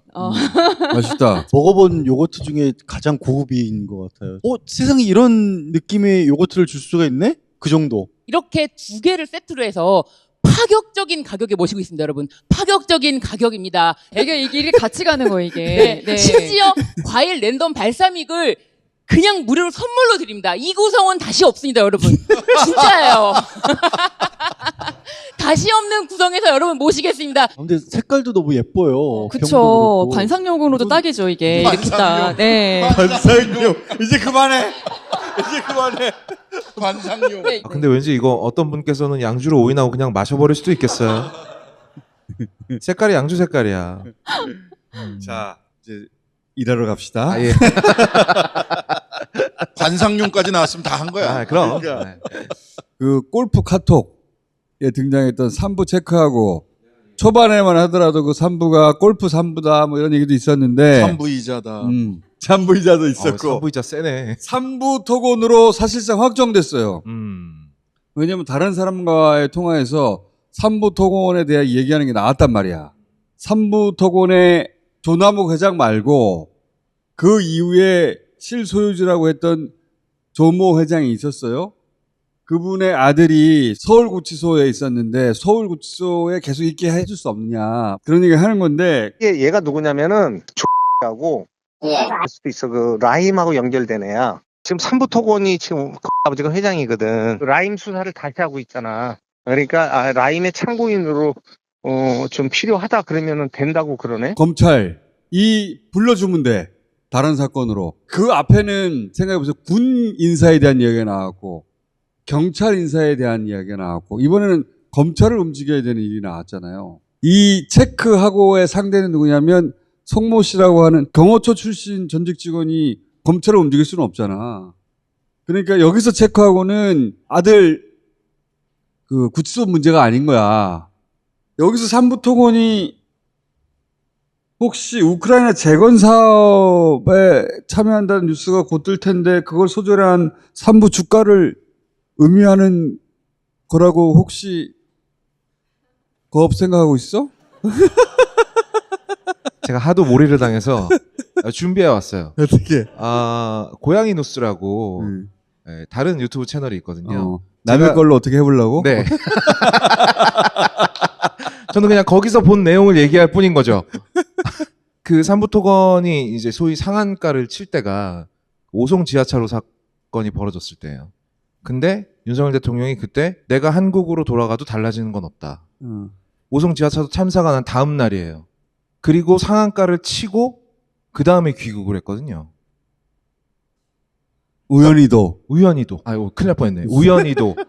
그러니까 마치 무슨 해야 되는 일이 있는 것처럼 라는 의심을 제가 아니라 믿어 안 믿어? 저요? 네. 전 잘 안 믿습니다.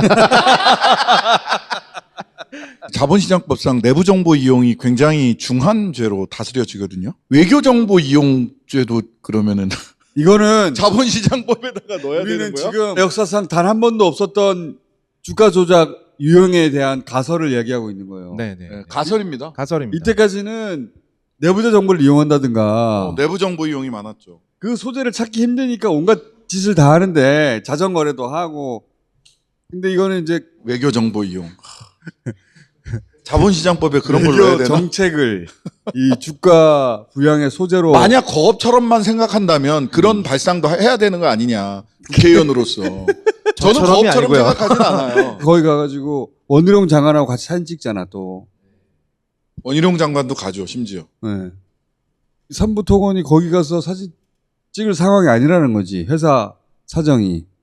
근데 갔잖아? 그리고 이 사람들은 삼부 체크하고, 이건 무슨 말일까, 체크하고가. 그래서. 체크하라는 건가, 그냥? 체크하고. 아니, 그래서 이종호를 압수수색을 해야 돼요. 샌드위치 몇 개 더 먹었다고. 압수수색을 한 100군데 가까이 하는 검찰들이 왜 이종호 압수수색 안 하냐고. 이종호가 정말 망상증 환자라면 그 망상증 환자 때문에 지금 김건희 여사가 얼마나 곤욕을 치르고 있습니까? 왜 김건희 여사의 인권을 그렇게 방치하냐 이거예요. 이종호를 압수수색을 해서 우리 여사님은 절대 그럴 뿐이 아니다. 얘는 여사님을 팔아서 바깥으로 돌아다니면서 지 사업을 하고 다녔을 뿐이다. 라고 빨리 신원을 해주셨으면 좋겠어요. 압수수색 하라고. 왜 압수수색 안 해, 이종호를? 압수수색 했다가 혹시 험한 것이 나올까봐. 더 험한 것이 그 핸드폰에서 더 험한 것이 나올까봐 압수수색을 안 하나?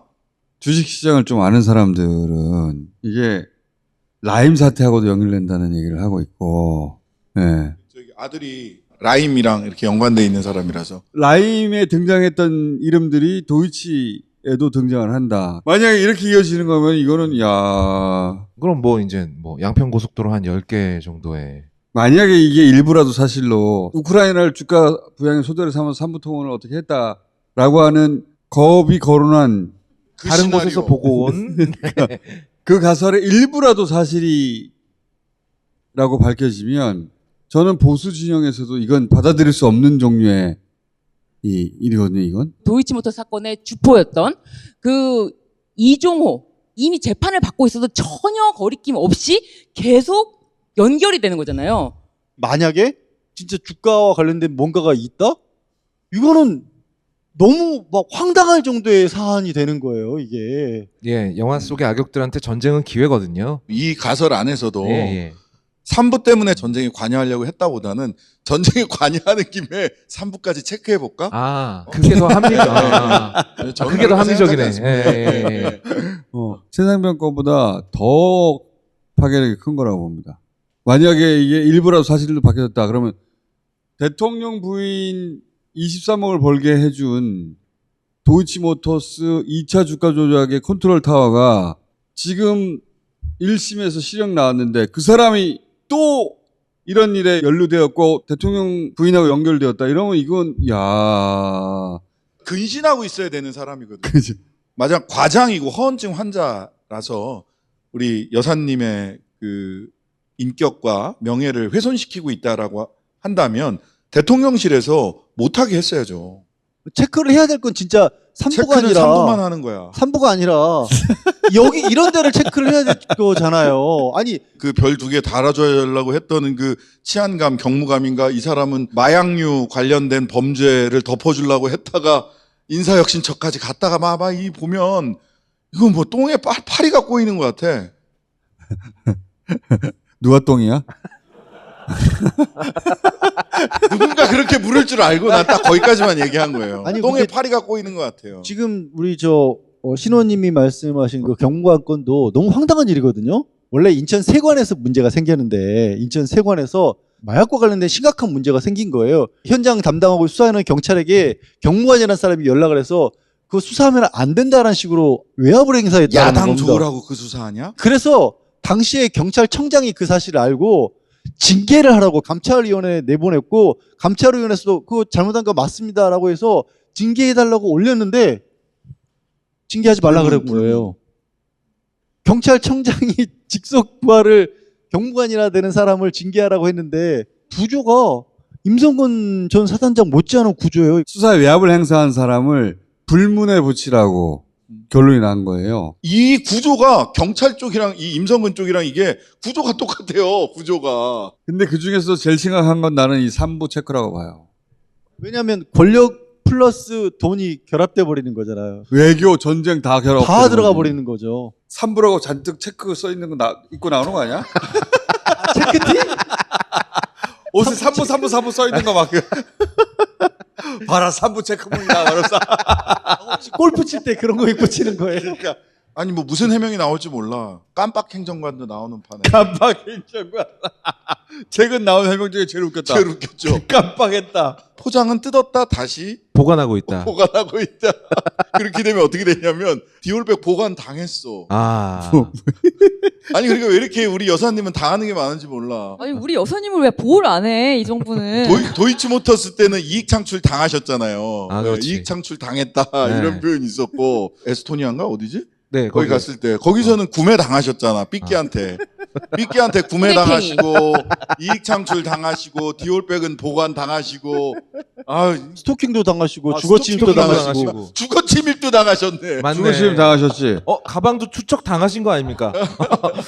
이 깜빡해서 돌려주지 못한 행정관이 최 목사하고 일정을 잡았어요. 주거 침입범과 공범이잖아 그러면. 그렇죠. 행정관이 공범이란 말이야. 일정 잡힘을 당하신 거야. 그러니까 깜빡 행정관이 아직도 여사님 곁에 있다는 게 난 불안해 죽겠어요. 이렇게 깜빡깜빡하고 주거 침입법과 공모하고 내통하는 그 사람은 주거 침입범이 대통령 기록물을 남기고 간 거지. 그렇지. 하지만 경호는 뚫리지 않았다. 대통령 기록물을 돌려주면 그 국고행령이라고 그랬거든. 국고행령. 야 이철규 의원 참. 이철규. 근데 대통령 부인이 지금 가방을 돌려주라고 했으니까 국고행령을 지시한 거 아니야. 그렇지. 주거 침입범과 공범으로 디올백을 보관당했다가 국고행령을 지시하여 걔네 해명대로만 다 연결하면 이렇게 되는 거야. 그럼 행정관은 대통령 기록물을 밖으로 빼돌리려다가 깜빡해서 못했으니까 대통령 기록물 횡령 미수가 되는 거네요. 국고행령 미수? 김건희 여사 쪽에서 직접적으로 움직이면서 독자적으로 행동을 하는 바람에 이런 일이 벌어지고 있는 거 아닐까? 아무도 못 말리는 거야? 그러니까. 대통령 비서실장도. 원래 대통령 기록물이라는 논리로 쭉 이때까지 버텨왔는데 내가 돌려주라고 했다 그래. 그리고 왜 안 돌려줬냐면 깜빡했다 그래. 1년 넘게 깜빡하신 거죠. 네. 1년 2개월 동안 깜빡한 거란 네. 말이야. 깜빡으로 너무 길잖아. 그래서 그 다음날 나온 것이 민망하니까 추후에 주라고 그랬다. 그러니까 추후 때문에 깜빡한 거지. 요 라인은 요 스토리는 내가 보기엔 대통령 부인 쪽에서 나왔어. 그러면서 뭐라고 얘기를 했냐면 반환을 하려고 했다는 확실한 증거는 포장조차 뜯지 않았다 했었어요. 아, 그게 반증한다. 네. 근데 2시간 뒤에 뜯긴 뜯었었다. 추가 해명이 또 나와요. 뜯긴 뜯었었다. 요럴 땐 요렇게 변명하고 저럴 땐 저렇게 변명하고. 그러니까 엉망진창이에요. 엉망진창. 깜빡을 물론 1년 2개월 동안 할 수 있어요. 할 수는 있는데 어떻게 할 거야? 나는 깜빡을 길게 하는 사람이야. 그럼 어떻게 할 거야? 하필이면 이사를 가잖아요. 9월 달에 받고 11월 달에 이사를 간단 말이야. 아크로비스타에서 한남동 관저로. 그때 이사 갈 물건을 골랐을 거 아니야. 그때 이 가방은 가져간다고 정한 거 아니야. 그렇지. 그때 생각이 났었어야지. 어머, 얘 깜빡했었구나. 그리고 외국인한테 받은 거라 대통령 기록물이라고 권익위원회에서 그런 식으로 해석을 했잖아요. 그럼 최재형 목사가 준 모든 거는 외국인한테 받은 거기 때문에 다 대통령 기록물이어야 돼요. 양주 어디 갔어?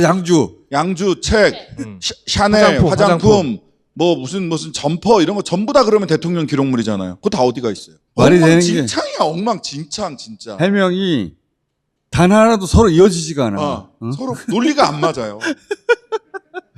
처음에 대통령 기록물이라는 얘기가 나왔을 때는 대통령을 다치지 않기 위한 로직으로 만들어진 그렇죠. 거예요. 처음에는.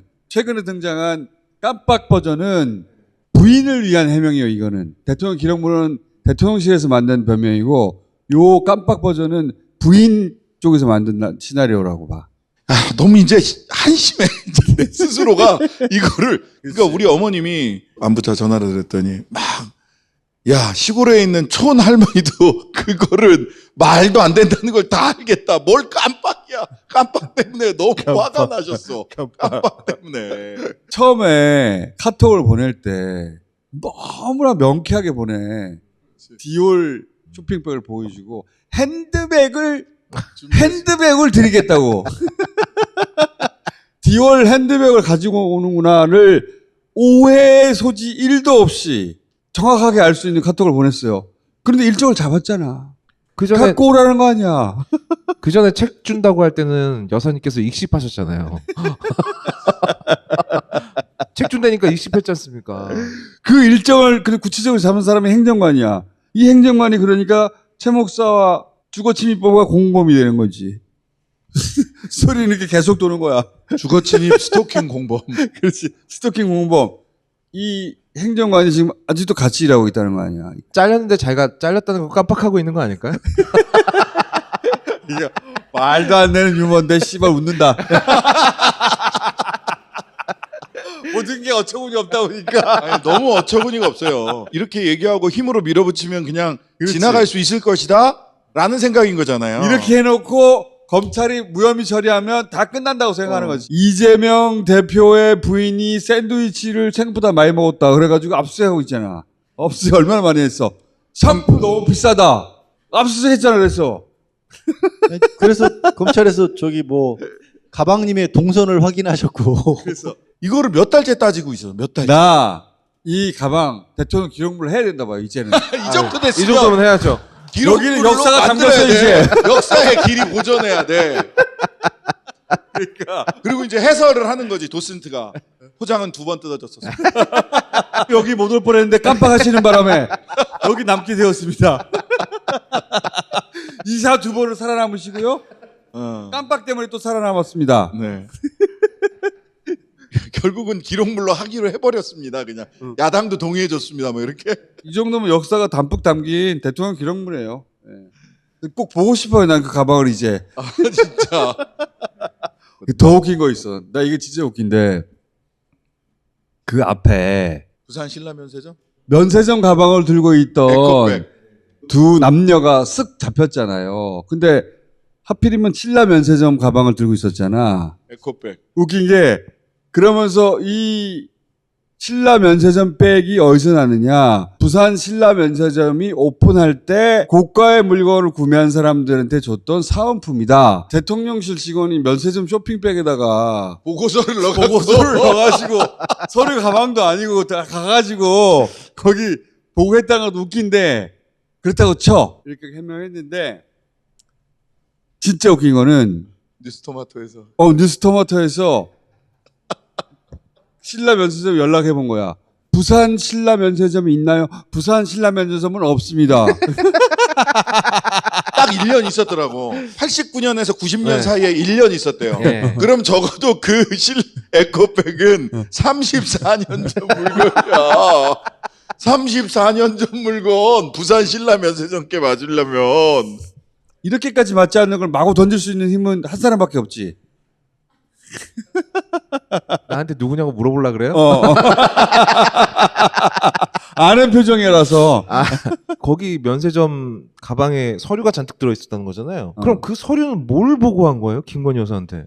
모르지. 알 수가 그것도 없지. 문제예요. 최순실 박근혜 국정농단 사태 때 얘기됐던 거는 연설문을 대통령실 외부로 나와서 그거를 최순실이 첨삭했다. 여기서부터 시작이 됐었거든요. 대통령실 이거 문건은 뭐야? 밖으로 나가면 안 되거든? 그거 문건 뭐야? 유출한 것 자체가 범죄가 될 수 예. 있어요. 근데 그거를 막 얘기해. 쇼핑백에 들고 나가서 에코백, 종이봉투 에코백.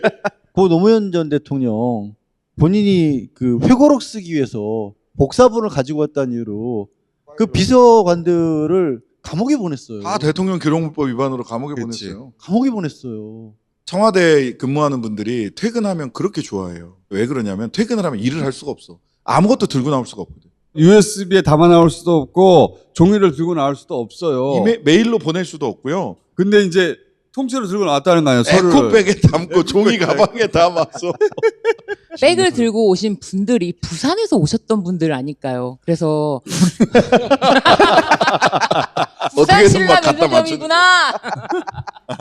그분들이 부산 사람이라 부산 면세점을 그렇죠. 하자. 그렇죠. 아, 약간 거업적인데?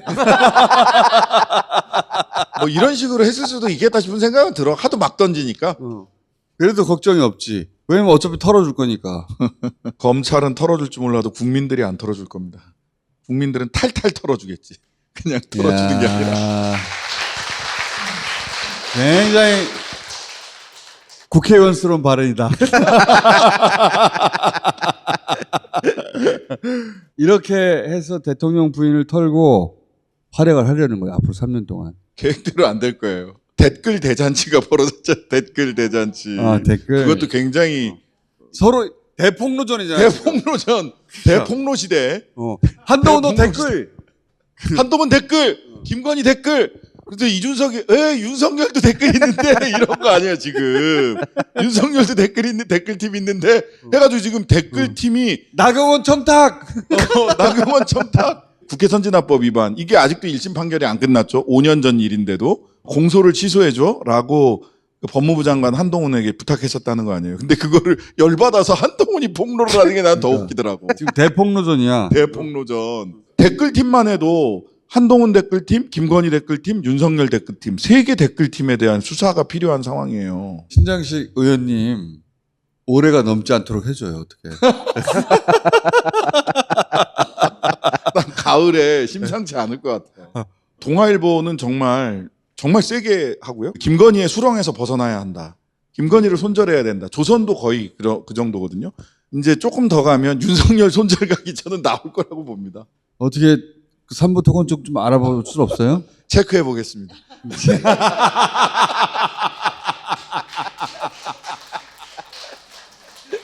자, 다음 주에 뵙겠습니다. 감사합니다.